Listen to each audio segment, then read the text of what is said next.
Assalamualaikum warahmatullahi wabarakatuh. Perkenalkan, saya Tri Nurhayati dan rekan saya Wilsa Alwi.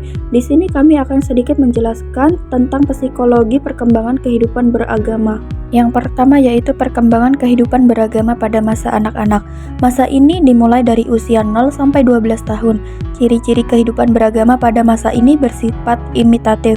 Artinya anak-anak hanya menirukan apa yang diyakini dan dilakukan orang tuanya, belum disertai keseriusan. Jadi pada masa anak-anak ini cenderung meniru perilaku orang tua dan orang-orang terdekat dalam hal beragama. Mereka melihat bagaimana orang tua beribadah, membaca kitab suci, berdoa, dan berbuat baik. Jadi perkembangan kehidupan beragama pada masa anak-anak merupakan proses yang kompleks dan membutuhkan perhatian yang serius.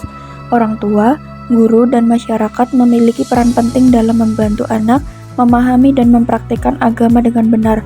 Dengan bimbingan yang tepat, anak-anak dapat tumbuh menjadi pribadi yang beriman dan berakhlak mulia. Yang kedua yaitu perkembangan kehidupan beragama pada masa remaja. Nah, ia tidak lagi meniru begitu saja ajaran-ajaran agama yang diberikan oleh orang tuanya. Bahkan, pelajaran agama yang telah mereka dapatkan sewaktu masih kanak-kanak mulai dipertanyakan, sehingga kerap sekali menimbulkan keraguan beragama. Nah, jadi pada masa remaja ini, perkembangan kehidupan beragama ditandai oleh proses pencarian identitas dan pemaknaan ajaran agama secara lebih pribadi. Remaja tidak lagi sekedar menerima ajaran agama dari orang tua atau lingkungan secara pasif, tetapi mulai mempertanyakan untuk memahami lebih dalam.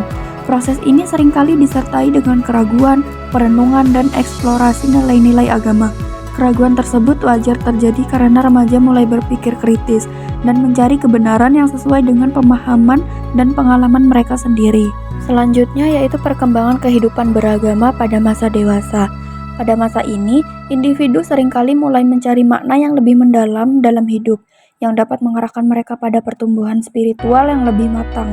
Pengalaman hidup seperti pernikahan, menjadi orang tua, dan karir. Namun, bagi sebagian orang, masa dewasa juga bisa menjadi waktu di mana keyakinan agama mereka berubah.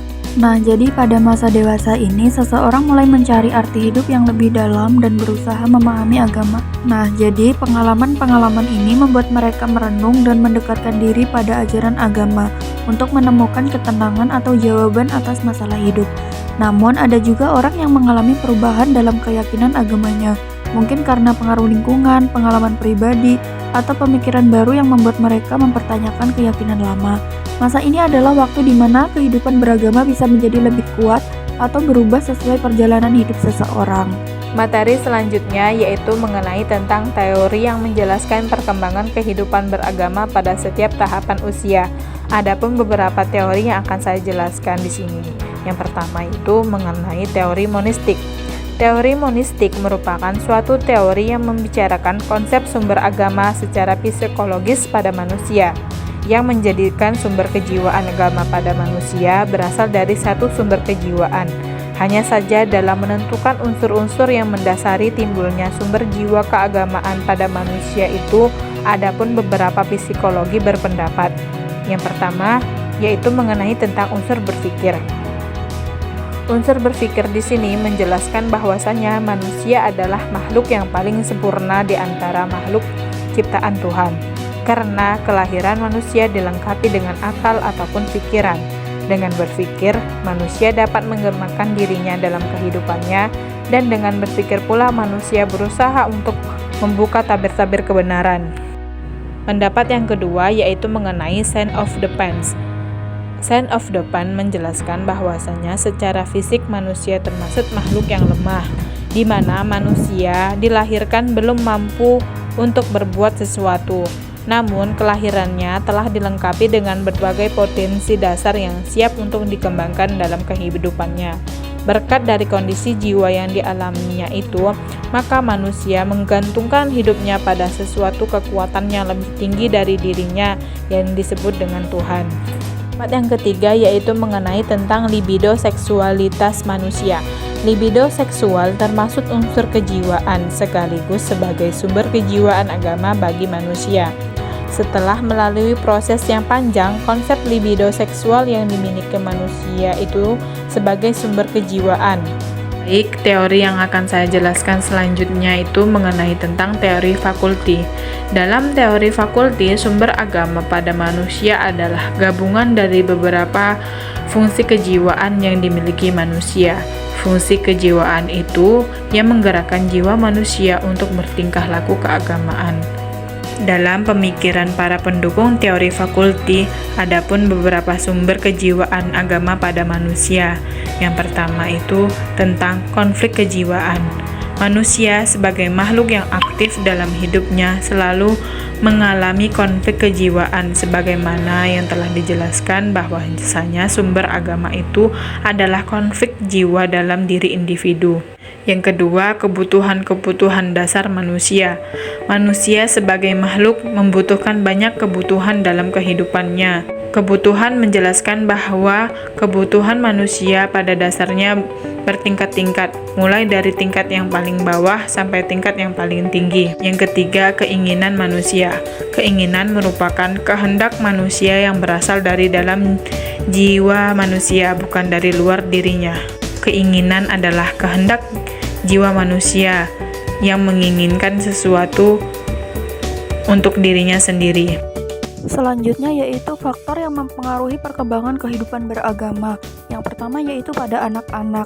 Nah, pada anak-anak ini terdapat beberapa faktor seperti faktor internal yaitu hereditas atau keturunan, faktor bawaan genetik dari orang tua seperti kepribadian, kemampuan berpikir, dan kecenderungan spiritual dapat mempengaruhi pemahaman yang berkembang kehidupan beragama anak. Yang kedua yaitu tingkat usia.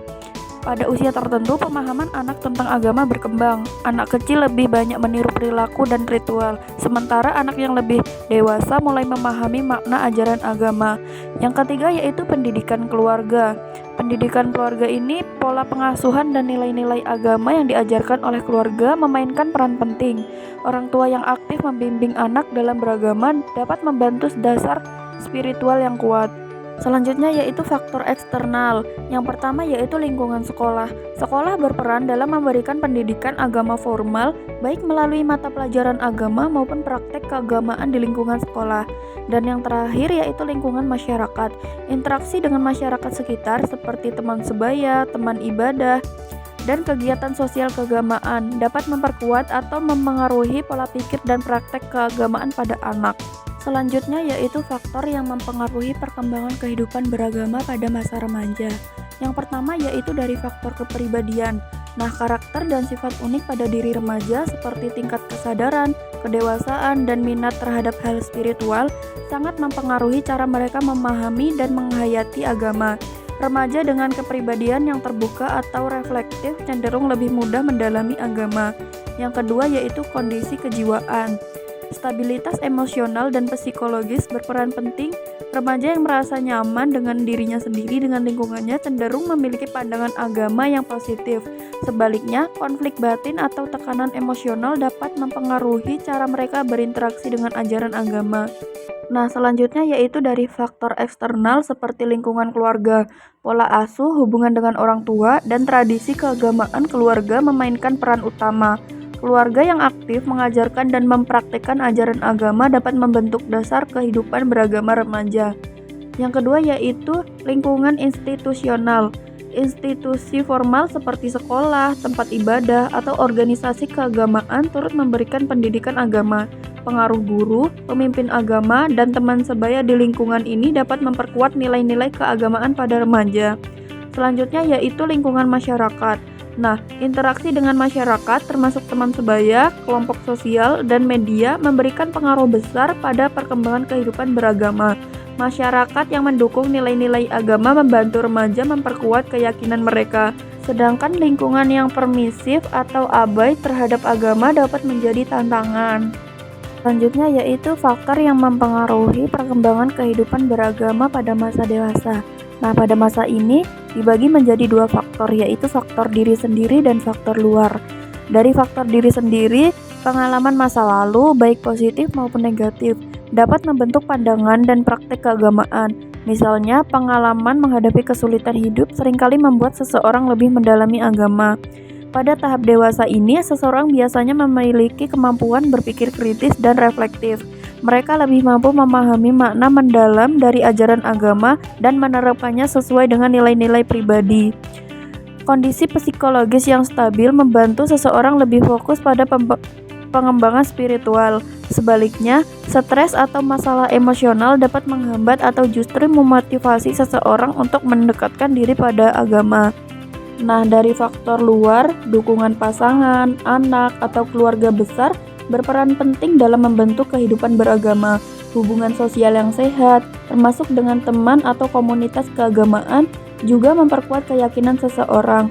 Lingkungan kerja yang mendukung nilai-nilai religius dapat mendorong seseorang untuk mempraktikkan ajaran agama.